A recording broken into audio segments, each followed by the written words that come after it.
అందరికీ praise lord. ఈ ఉదయకాల సమయం దేవుడు నీకు ఇస్తున్న వాగ్దానము గలతీయుల పత్రిక 3వ అధ్యాయము 11వ వచనం. ధర్మశాస్త్రము చేత ఎవడును దేవుని ఎదుట నీతిమంతుడని తీర్చబడను సంగతి స్పష్టమే. ఎలయనగా నీతిమంతుడు విశ్వాసం మూలముగా జీవించును. ఇక్కడ ధర్మశాస్త్రం వల్ల దేవుని లెక్కలో ఎవరూ కూడా నిర్దోషి కారు అని స్పష్టంగా అర్థమవుతోంది. చెప్తున్నాను అనమాట. ఎందుకు అంటే ఒకరు నిర్దోషిగా ఉండాలి అంటే దేవుని మీద నమ్మకం వల్లే మాత్రమే జీవిస్తారన్నమాట.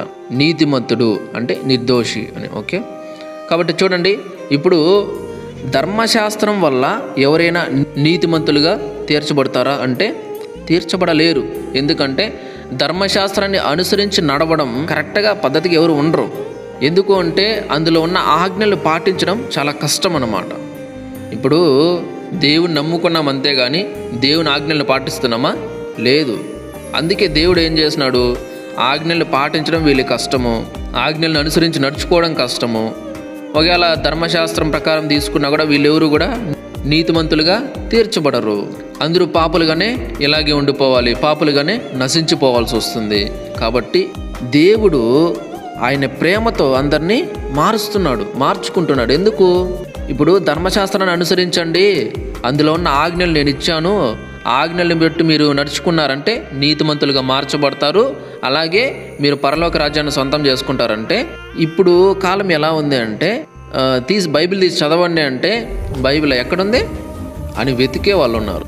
బైబిల్ తీసి చదవండి అంటే ఉండప్ప మంచి సినిమా వస్తుంది, నువ్వేందో బైబిల్ చదువు అంట. ఒకప్పుడు కాలంలో ధర్మశాస్త్రాన్ని అందరూ చదివేవారు. కానీ అప్పుడు కాలంలో ధర్మశాస్త్రం చదివేవారు ఉన్నారు. కానీ చాలామంది దగ్గర ధర్మశాస్త్రం లేదు.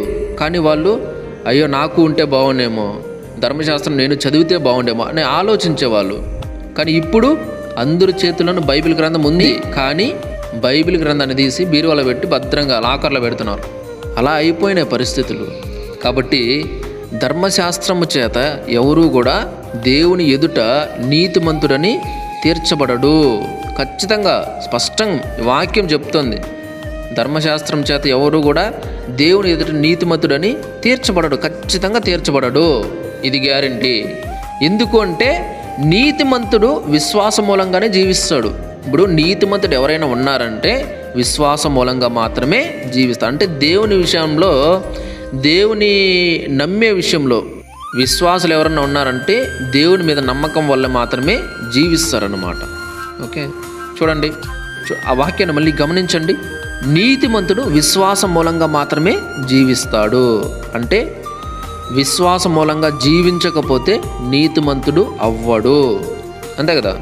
విశ్వాసము ఉంటేనే నీతిమంతుడు, విశ్వాసం లేకపోతే నీతిమంతుడు కాదు. దేవుని మీద విశ్వాసం ఉంచే వాళ్ళందరూ కూడా నీతిమంతులే అవుతారు, నీతిమంతులుగా తీర్చబడతారు. ఇప్పుడు రేపు తీర్పులోకి వెళ్ళారంటే మీరు దేవుని మీద విశ్వాసం ఉంచింటే దేవుడు కార్యం చేస్తాడు. దేవుడు నన్ను మారుస్తాడు, దేవుడు నన్ను పరిశుద్ధతలోకి నడిపిస్తాడు, దేవుడే నా కొరకు ప్రాణం పెట్టాడు, దేవుడే ఆయన రక్తంతో నన్ను కడిగాడు, శుద్ధి చేశాడు అని నువ్వు విశ్వాసం ఉంచగలిగితే అప్పుడు నువ్వు నీతిమంతుడుగా తీర్చబడతావు. అప్పుడు తీర్పులో దేవుడు చెప్తాడు, నువ్వు నీతిమంతుడు, నువ్వు పక్కకు రా, ఎందుకంటే నువ్వు నా మీద విశ్వాసం ఉంచావు. అన్ని విషయాల్లో కూడా నువ్వు నా మీదే విశ్వాసం ఉంచావు, నమ్మకం ఉంచావు, కాబట్టి నువ్వు పక్కకు రా అంటాడు. విశ్వాసం ఉంచని వాళ్ళ పరిస్థితి ఏమి అంటే వాళ్ళు వచ్చి దేవుని ఎదుట వచ్చి చెప్తారు. చెప్పినప్పుడు ప్రభువా నేను ధర్మశాస్త్రాన్ని అనుసరించి నడిచినాను, ధర్మశాస్త్రం ప్రకారమే ఉన్నాను కదా, ఇంక మరి ఏముంది అంటే, సరే నువ్వు బాగుంది, నువ్వు చెప్పింది ఓకే, ధర్మశాస్త్రం ప్రకారం నువ్వు నడిచినావు, ధర్మశాస్త్రాన్ని బట్టి నడుచుకున్నావు, బాగానే ఉంది. కానీ నా పైన నమ్మకం ఎక్కడ ఉంచావు? నాపైన నువ్వు నమ్మకం ఉంచలేదు కదా.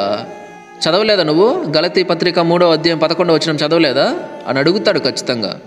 ధర్మశాస్త్రము చేత ఎవరు కూడా దేవుని ఎదుట నీతిమంతుడని తీర్చబడడు అని స్పష్టంగా నేను చెప్పాను కదా, నువ్వు చదవలేదా అని అడుగుతాడు. కాబట్టి విశ్వాసం మూలంగా మాత్రమే నీతిమంతులుగా తీర్చబడతాము, ధర్మశాస్త్రము చేత కాదు. కాబట్టి ఈ వాక్యాన్ని బట్టి ప్రతి ఒక్కరు కూడా ఆలోచించండి. ధర్మశాస్త్రము చేత ఎవరు కూడా నీతిమంతులుగా తీర్చబడరు. దేవుడి మీద నమ్మకం ఉంచితేనే, విశ్వాసం ఉంచితేనే మనము నీతిమంతులుగా తీర్చబడతాము. కాబట్టి ఈ వాక్యాన్ని బట్టి అందరూ కూడా ఆలోచించాలి. ప్రతి ఒక్కరు కూడా దేవుని పరిశుద్ధ గ్రంథాన్ని నిర్లక్ష్యం చేయకూడదు. ఇప్పుడు మేము దేవుని పైన విశ్వాసం ఉంచినాంలే, మాకు చాలులే, మేము బైబిల్ చదవము అంటే ఒప్పుకోడు దేవుడు. వినుట వలన విశ్వాసం కలుగుతుంది అన్నాడు కదా. మరి దేవుని వాక్యం మీరు వింటేనే కదా మీకు విశ్వాసం వస్తుంది, చదివితేనే కదా విశ్వాసం వస్తుంది.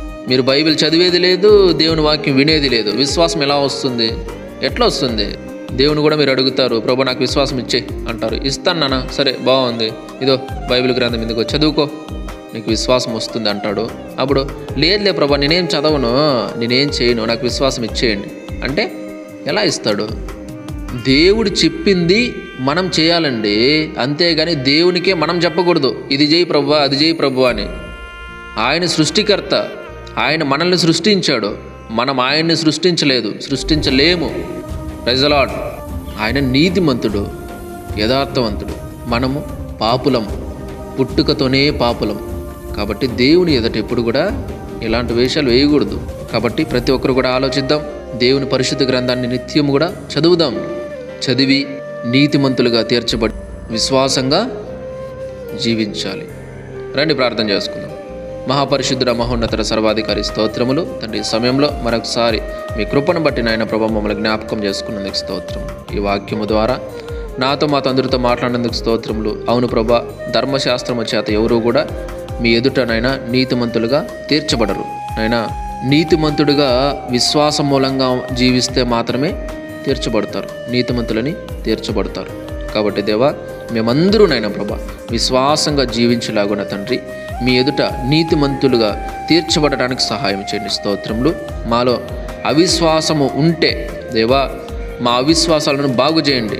నా అవిశ్వాసులారా నా ఎద్దకు రండి, మీ అవిశ్వాసాన్ని నేను బాగు చేస్తాను అంటున్నారు కదా. కాబట్టి తండ్రి, మీ ఎదుటకు వచ్చిండగా నేను మాలో ఉన్న ప్రతి అవిశ్వాసమును మీరు దూరపరచండి. స్తోత్రములు. ఇంకా ఎంతమంది అయితే అవిశ్వాస లెక్కలో ఉంటున్నారో వారు నేను ప్రభా నేనేం చేయాలో నాకు అర్థం కావట్లేదు అని బాధపడుతున్నారో నేను ప్రభా వారి ప్రతి ఒక్కరి అవిశ్వాసాన్ని మీరు తీసివేయండి, బాగు చేయండి. ప్రతి ఒక్కరిలో కూడా విశ్వాసాన్ని నింపమని, విశ్వాసం వారు జీవించలాగా నడిపించమని, కార్యము చేయమని, క్షేమాన్ని ఇవ్వమని మీకే వందనాలు స్తోత్రాలు చెల్లించుకుంటూ సహాయము చేయమని నజరేయుడైన యేసయ్య అతి పరిశుద్ధ నామములో ప్రార్థించి స్తుతించి గణపరిచి ఈ వాక్యాన్ని ఎంతమంది షేర్ చేస్తున్నారో, ఎంతమంది చూస్తున్నారో అందరిని పేరు పేరున దీవించమని, సహాయం అందించమని, కృప చూపెట్టమని ఈ సమస్తము నాయన ప్రభు మీ పాదాల చెంత పెట్టి వేడుకుంటున్నాము తండ్రి. ఆమేన్. దేవుడు మీ అందరిని దీవించి ఆశీర్వదించును గాక. ఆమేన్.